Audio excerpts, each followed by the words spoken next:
ধ্বংস করবে। মা গঙ্গা বললেন, আমার যেহেতু কত পাপ মানুষ হয়ে যায়, আমি শুদ্ধ হব কিভাবে? তাই আমি শুদ্ধ হবার জন্য আমার প্রভুর কীর্তন যেখানে হবে, আমার ভক্তের সঙ্গ বৈষ্ণবের সঙ্গ যেখানে হবে, আমি গঙ্গা সেখানে গিয়ে সবার চরণ ধরি আমার গায়ে মাধুর গায়ে বলু। তাই বলছে সংকীর্তনের ধুলি যদি পরে গঙ্গার জলে,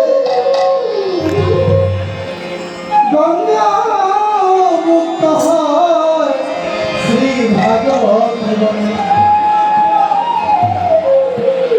কত ভাগ্য আমাদের যে মহাপ্রভু আর যদি এমন গঙ্গা বসিয়ে দিয়ে না যেতে, এমন সঙ্গ না করে দিয়ে যেতে, আমরা পেতাম না।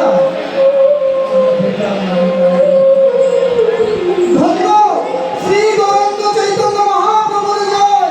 মহাপ্রভুর জগতে তিনি অবতীর্ণ হয়ে মেলা বসিয়ে গেছেন।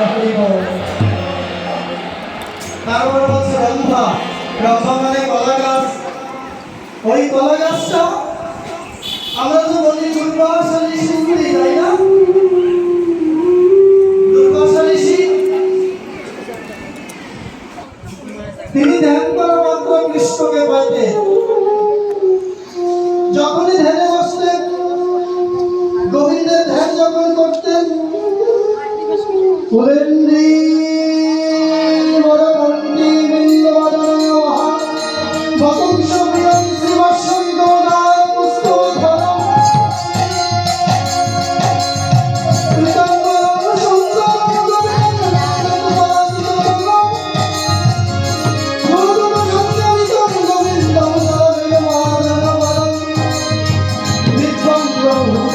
Oh,